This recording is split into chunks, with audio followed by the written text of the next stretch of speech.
Om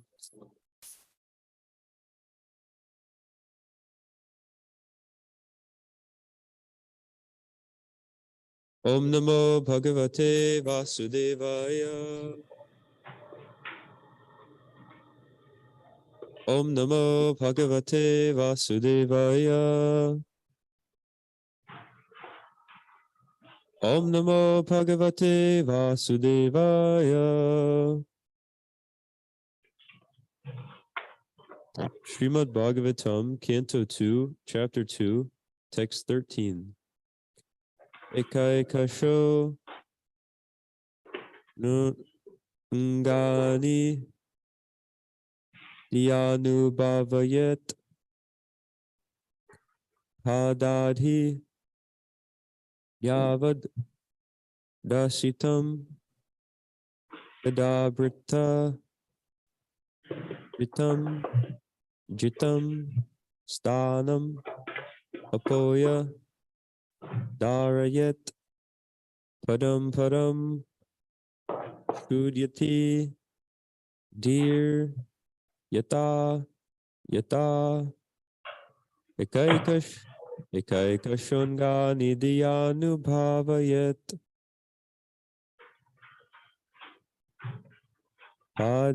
Padadiyavadasitam Gadabritaha Jitam Stanam Apoya Darayet Param Shudyati Dir Yata Akaikashungani Dyanubhavayet Padadiyavad Dashitam Gadabritaha Jitam Stanam Apoya Darayet Param Shudyati Dir Yata Akaikashungani Dyanubhavayet Padadiyavadashitam Gadabritaha Jitam Stanam Apoya Darayet Param Shudyati Dir Yata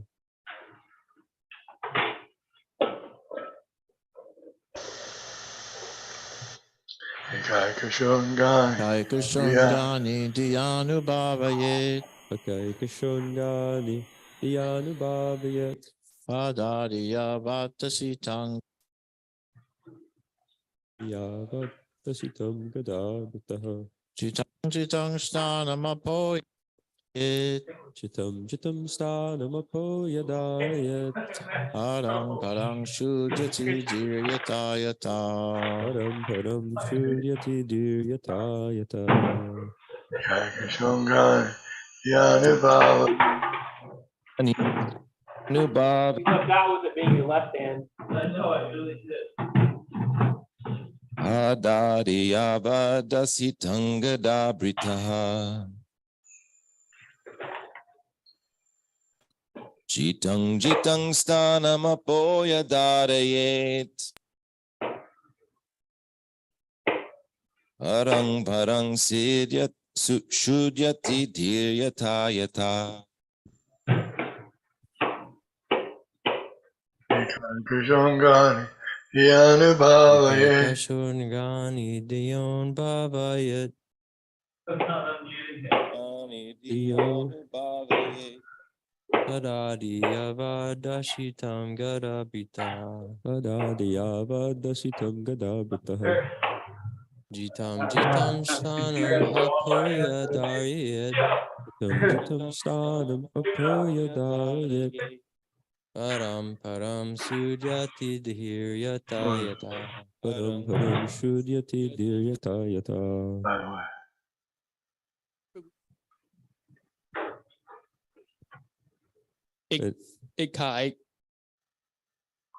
Ikaksho Nyani Tiyanupavayet Ekaika Shungani Diyanubhavayat. Padadiyavadasitam Gabarita Adadiyavadashitam Gadabrataha. Jitam Stanam Apoyadarayet Jitam Jitam Stanam Apoyadayat. Move that. Param Can't see it. Param Sudayati Tair Yata Yata Param Param Shudyati Diryata Yata. Can't see. On Zoom. Can't move it. Ekaika Shungani Dhyanubhavaya Ekaika Shungani Diyanubhavayat. Padadiyava Dashitam Gadabrataha Adadiyavadashitam Gadabrataha. Tam Vitam Stam Apohidari Jitam Jitam Stanam Apoyadarayat. Param Param Shudyati Dhiryata Yata Param Param Shudyati Diryata Yata. Ekaika Shungani Dhyanupavayet Ekaika Shungani Diyanubhavayat. Padadiyavadasitam Gadabritaha Adadiyavadashitam Gadabrataha. Jitam Jitam Stanam Apohyadarayet Jitam Jitam Stanam Apoyadarayat. Param Param Shudyati Dhiryata Param Param Diryata Yata. Ekaika Shungani Dhyanubhavayet Ekaika Shungani Diyanubhavayat. Padadiyavadhisitam Gadabrataha Padadiyavadashitam Gadabrataha. Jitam Jitam Sthanam Apohyadarayet Jitam Jitam Stanam Apoyadarayat. Param Param Shudyati Dhiryata Yata Param Param Shudyati Diryata Yata. Eka Eka Shaha. 1 to 1, or one after another. Angani. Can anybody guess? Limbs. We sing that one every morning. Diya, by attention. Anubhavayat, meditate upon. Pada adi, legs, etc.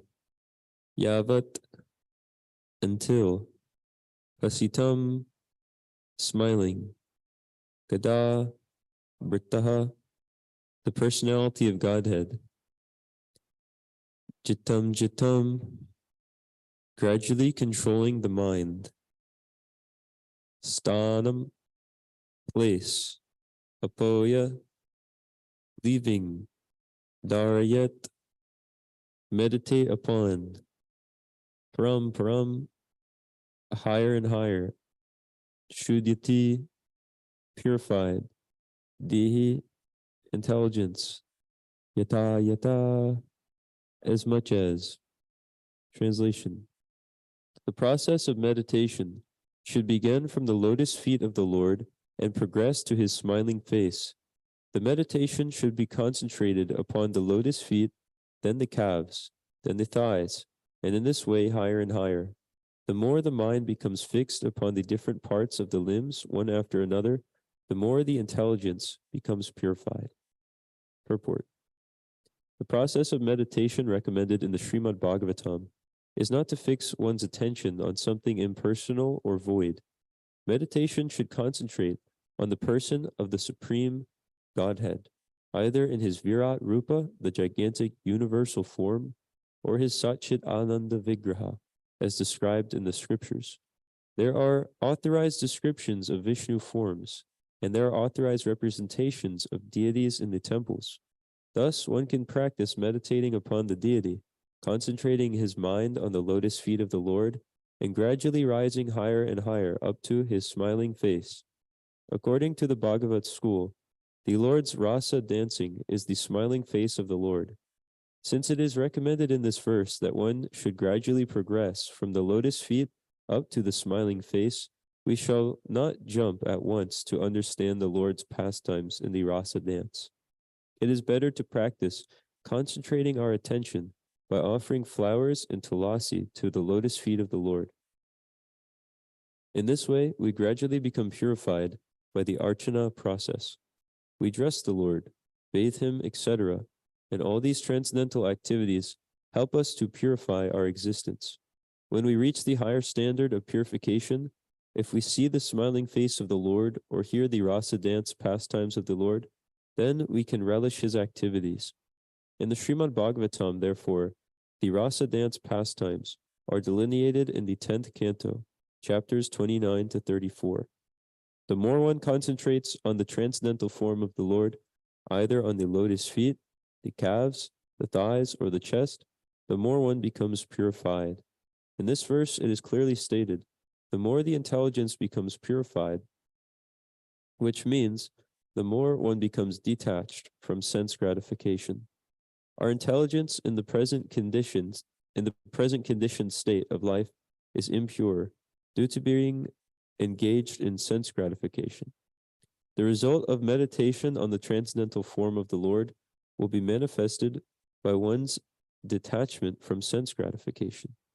Therefore, the ultimate purpose of meditation is purification of one's intelligence. Those who are too engrossed in sense gratification cannot be allowed to participate in archana or to touch the transcendental form of the Radha, Krishna, or Vishnu deities.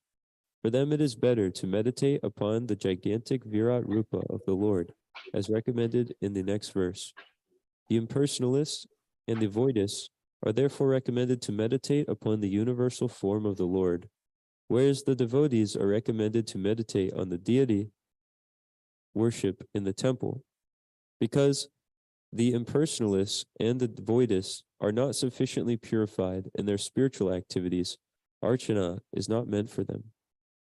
Om Agyana Timirandasya Gyananjana Shalakaya Chakshurun Militam Yena Tasmai Shri Gurave Namaha Shri Chaitanya Manobhishtam Shtapitam Yena Bhutale Swayam Rupa Kadamayam Dadati Swapadantikam Vandeham Shri Guru Shri Yuta Padakamalam Shri Gurun Vaishnavamscha Shri Rupam Sagrajatam Sahagana Raganatan Vitam Tam Sajivam Sadvaitam Savadutam Purjana Sahitam Krishna Chaitanya Devam Shri Radha Krishna Padan Sahagana Lalita Shri Vishakan Vitamscha He Krishna Kruna Sindhu Dinabandho Jagatpate Gopesha Gopika Kanta Radha Kanta Namostute Tapta Kanchana Gaurangi Radhe Vrindavaneshwari Rishabhanu Sute Devi Pranamami Hari Priye Panchakalpatarubhyascha Kripa Sindhubhya Evacha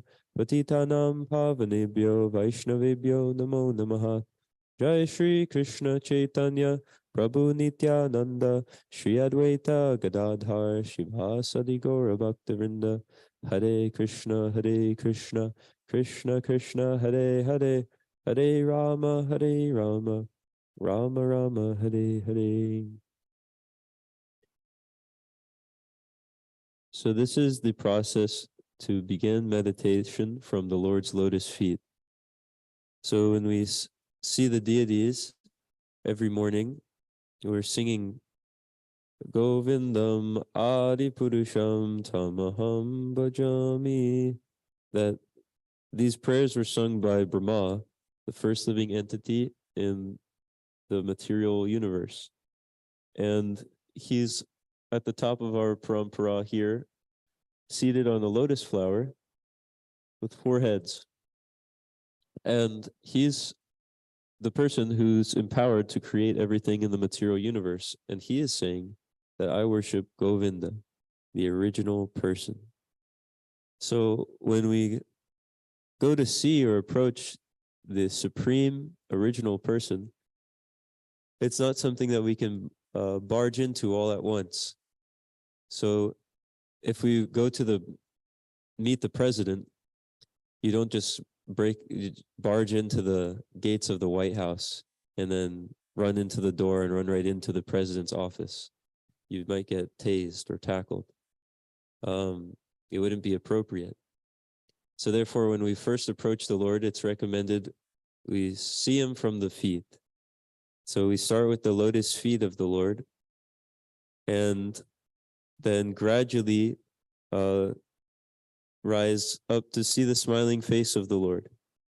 And the whole experience from his lotus toenails to the crown on top of his head is a purifying experience, because he's the supreme pure. He has an eternal spiritual body. It's not made of matter. So just by seeing his form, we become purified. So this is the process that's recommended when one can see the deity form of the Lord and meditate on him part by part. And in this way, our intelligence becomes purified. So it's very helpful process and a very purifying process and an extremely powerful process. Srila Prabhupada says that the impersonalists and the voidists are not sufficiently purified in their spiritual activities. So Archana is not meant for them. But what is recommended for them is to first meditate on the universal form of the Lord, seeing these different parts of everything that we see in the world as parts of the body of the Lord. Like they see the mountains as the stacks of his bones. Like you have collarbones here and they pop up a little bit. So they see the mountains like that, like the bones on the body of the Lord.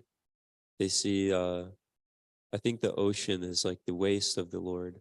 The trees are like the hairs on his body. The sun and the moon are like his eye. So they can meditate like this, seeing that all of this energy is the Lord's energy and that it's part of him. And like this, they can come to realize the personal form. But since they're so averse to the person of this supreme Godhead, that they're recommended to start first meditating on his energy in this way and seeing his form within that energy. But even if someone is an impersonalist, like the four Kumaras, they're great sages. Maturanath spoke about them recently, how they have their own parampara like this. So like how we have Brahma up here, it would be the four Kumaras. And you would see what looks like four babies sitting on a Vyasasan at the top picture instead of Brahma. Because they kept themselves like babies, very young, so that they wouldn't be distracted by sense gratification and all the disturbances of the senses in the material world. They could fully focus on self-realization instead of become older and agitated. So the four Kumaras, they were so qualified, they could go anywhere in the world, even to the spiritual worlds outside of this material universe. So they went up to Vaikuntha to see, does anyone remember the exact purpose that they went there? Sorry, I'll have to read it again. This is in the Srimad Bhagavatam, and it's very exciting to read, and purifying to read, and all auspicious to read. So why not? They wanted to see Lord Narayan. All right. They wanted to see Lord Narayan in Vaikuntha. So they approached the gates of Vaikuntha, and they were going in some of the gates one after another. And two of the gatekeepers stopped them, Jai and Vijay, and they were thinking that they're babies. They shouldn't, any children should be attended for. They shouldn't come into Vaikuntha and cause a ruckus. What are they doing here? So Jai and Vijay stopped them, and the four Kumaras, they became very angry. They were saying, what is this duplicity we're seeing in the spiritual world? They were speaking like this, thinking that how can someone be making these distinctions and having envy for someone else, not letting them come in? This is the spiritual abode. They must not be purified. So therefore, I curse them, and they curse them to take birth as big demons for some time. Well, they curse them to, that comes later, but they curse them to fall down to the material world. So Narayan, the Supreme Personality of Godhead, the Lord of Vaikuntha, he heard there was some commotion going on, and so he came with his associates and Lakshmi and his devotees to this entrance gate of Vaikuntha, and he sees that these four Kumaras, they've been offended by Jai and Vijay, his own associates, and he tells them to satisfy my devotees, I'm willing to even lop off my own arm. So therefore, if these two, Jai and Vijay, have disturbed you, I'm willing to, punish them accordingly or get rid of them. And the four Kumaras, they were, like I said, they were impersonalists before this, but then Lord Narayan appears, and just by seeing his lotus feet and his ruby-like toenails, lotus toenails, and smelling the tulsi leaves on his lotus feet, they became so captivated. They became so enamored and so much amazed by this spiritual form of the Supreme Personality of Godhead that they became devotees. By seeing the lotus feet of the Lord, they were so much amazed. So this is the process that we worship the deity form of the Lord, and it's incredibly purifying. And we can make great spiritual advancement by meditating on the lotus feet of the Lord and working up limb by limb to his smiling face. And in the same way, the Lord has incarnated here in his literary form, the Srimad Bhagavatam. So the first canto is like his lotus feet, and then this working successively up to his smiling face in the 10th canto. So we don't just jump right ahead, but with great attention and respect, we look and read from his lotus feet to his smiling face. And that 10th canto is where Srila Prabhupada explains the rasa dance pastimes of the Lord are there. And if someone isn't sufficiently purified by first seeing the lotus feet of the Lord and hearing about who he is as the Supreme Personality of Godhead in the first canto and the rest of the Bhagavatam before the 10th canto, hearing about who is the Lord, how is his creation working, what does he do, what is the purpose of his activities, why does he come, what happens with his devotees, all of these amazing things that are explained in the Bhagavatam. Without that prior knowledge, if one simply jumps to the rasa dance pastimes of the Lord, they will mistake it. They won't understand it. They'll be confused or disturbed because they'll take it for another material thing. If that's all someone has experience of is material activities, then when they hear about the seemingly human pastimes of the Lord in his form where he's looking like a human, they'll think, okay, these are more material or human things.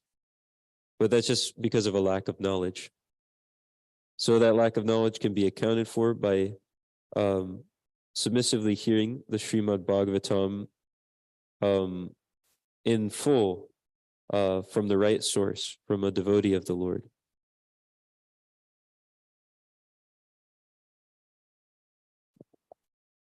Are there any questions or comments? Yes, Maharaj?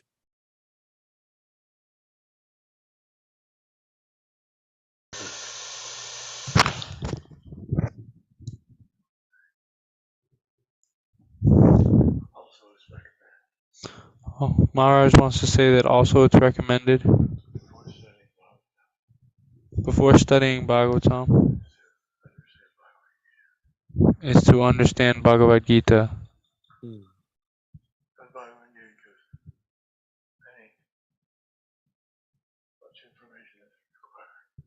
Because Bhagavad Gita gives much information that's required. Thank you. Thank you. Yes, it's very important to study the Bhagavad Gita because there we're hearing who is the Supreme Personality of Godhead from the Supreme Personality of Godhead. If we want to know someone, say some celebrity or something, we can guess all about them, what they like, what they don't like, what they do, what their daily routines are. We can guess all day long. But if we just go and meet them and hear what they say about themselves, that's the best way to learn about them. Then we'll really know who they are. So in Bhagavad Gita, Krishna is there and he's explaining about himself. So it's the best way to know who is Krishna, the Supreme Personality of Godhead that we're all coming from. And he's also explaining how to reawaken our eternal relationship with him and how to do what is really our purpose, to engage in his service. So by reading the Bhagavad Gita, then we can fully understand who we are, what this world is, what the spiritual world is, what is the soul, what is birth, what is death, how to act. We can understand literally everything if we read the Bhagavad Gita. And then we can go on to hear about the pastimes of the Lord and his devotees after that in the Srimad Bhagavatam. But first we should understand who is the Supreme Personality of Godhead and how everything is working by hearing the Bhagavad Gita. Are there any comments or questions?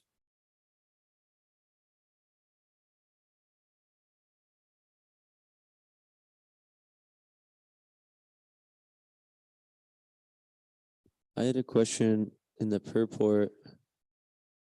There was a phrase that I didn't understand. Let me just try to find it real quick. It says, there's a sentence from Prabhupada. Prabhupada says, there are authorized descriptions of Vishnu forms, and there are authorized representations of deities in the temples.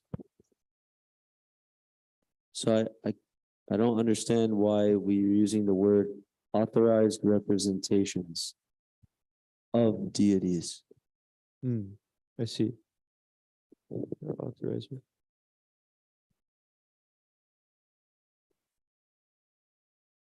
I'm not exactly sure the purpose of the word usage there.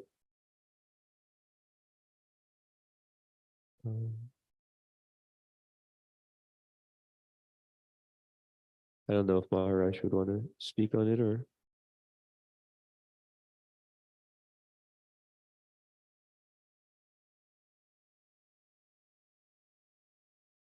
Yeah, I'm not sure about that one.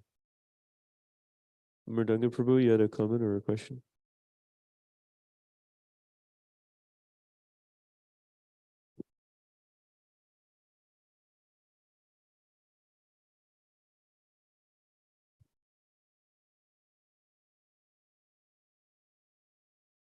Hare Krishna.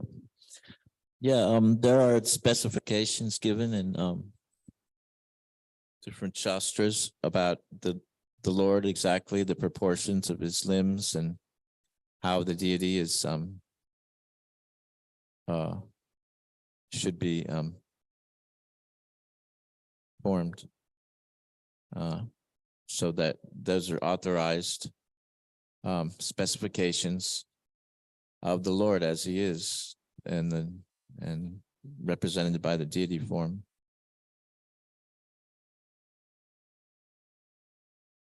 Yeah, there's a specific way that the deities are made by a specific type of person who's trained in that way to make them.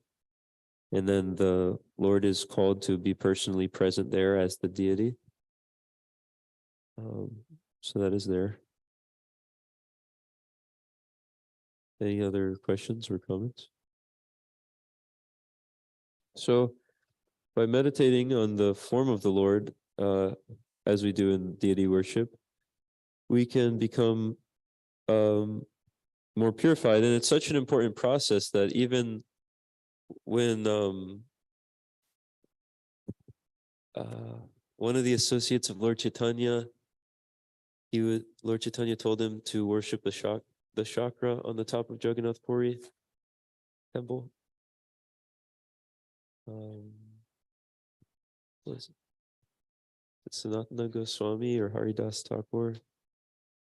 Well, one of the associates of Lord Chaitanya, who had his association daily, so he's right there with the Supreme Personality of Godhead. Still, the Supreme Personality of Godhead tells him to engage in this deity worship because it's so important. And in this way, he told him to worship the chakra on the top of the Jagannath Puri temple, because he wasn't going to go inside the temple at Jagannath Puri.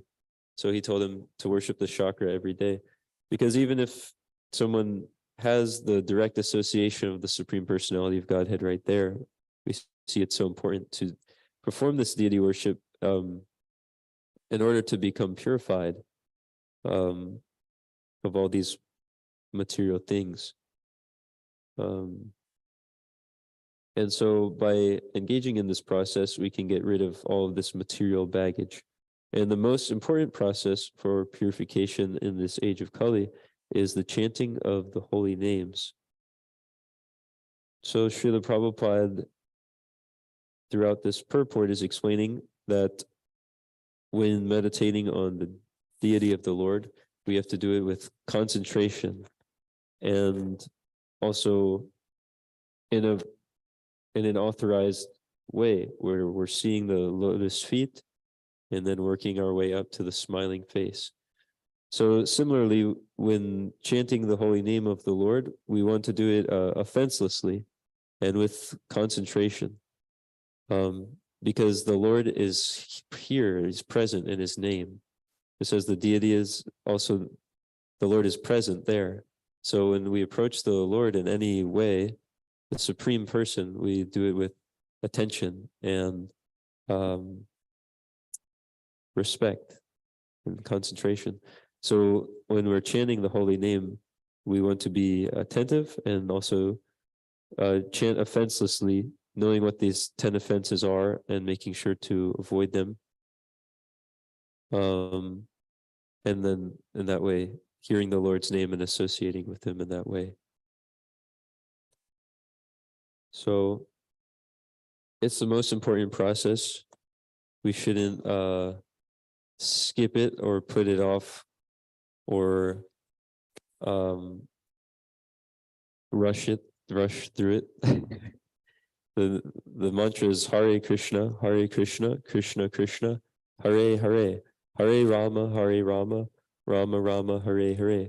And hearing and chanting that mantra will, and following the 4 regulative principles, taking shelter of these things and doing them will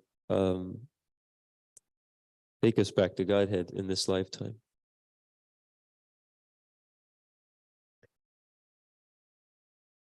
But we shouldn't chant any other mantra or just make a noise. You're just that sound vibration won't take us back to Godhead. But if we chant the Lord's holy name with attention and with in all humility, as Lord Chaitanya prays, more humble than the blade of grass. So the blade of grass has people stepping on it and so many things, but it doesn't mind. And he says more tolerant than a tree. So the tree has to undergo so many difficulties outside in the cold weather, people hitting it and everything, but it still gives fruit. So more humble than the blade of grass, more tolerant than the tree, ready to devoid of all sense of false prestige and offering respects to others without expecting any respect in return. In that state, one can chant the holy name of the Lord constantly. So by meditating on the Lord and associating with him in his name or his deity form or his service, we can become purified and go back to Godhead in this lifetime. Yes, Arya Prabhu. Hare Krishna. It's also important to know that there's a ceremony for inviting the Lord into the deity form, just like here at Rupanuga Vedic College. Several years ago, we had a nice celebration here where we invited the Lord to come into the form of the deity. And so that's done through authorized mantras and various fire yagya and different sacrifices that are made. But as you Prabhus were mentioning, the Lord doesn't want to come just into any form. And so there are, as Mridanga was saying, specific dimensions of the different limbs, and also we hear about how the Lord has lotus-like eyes, and so many different descriptions. And then Shri Shri Gaurnitai Ki Jai. Jai. And then there are also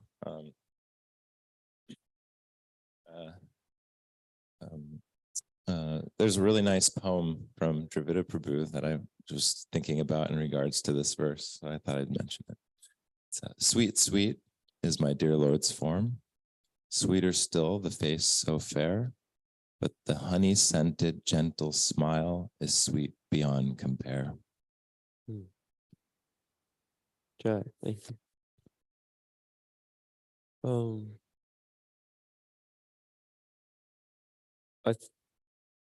I think in Magadari's question before, one thing with that sentence was the use of the word representations. I didn't know if maybe you could comment on that, but so that there are authorized descriptions of Vishnu forms, and there are authorized representations of deities in the temple. I thought maybe that's where the question was coming up, was this representations of deities. Yeah, well, one thing that comes to mind is there are certain substances, material elements, which are authorized, and other ones are not necessarily recommended. So, for example, you can make a form of the deity out of cow dung even, and you could worship that. So that might kind of help give some insight that you want to make sure you use the proper elements as well. Jai. Perhaps you could also, Prabhu, give the example of the authorized mailbox. Oh yeah, that is also there. We know that there's, if someone just has they want to receive mail or send out mail, if they just put a cardboard box out on the street corner and make a little paper flag on the top of it, and maybe even write US on the side of it, the US post truck isn't going to come and actually utilize it. But if someone has the authorized mailbox that's given by the state, then the USPS truck will happily use it. So in the same way, there's the authorized form of the Lord, that the Lord will happily come and be present there as that form when called into the form through this ceremony that Arya was speaking about. And once that happens, I think we had some confusion here, because once that happens, once the Lord agrees to be present in this form, that form is non-different than the Lord. Like, that is the Lord there. Shri Shri Gaurnitai are here and receiving the worship and being in the kirtans that are going on. So that is what is going on with the deity worship. Is there any last comment or question? Okay, Shri Shri Gaurnitai Ki Jai, Srimad Bhagavatam Ki Jai.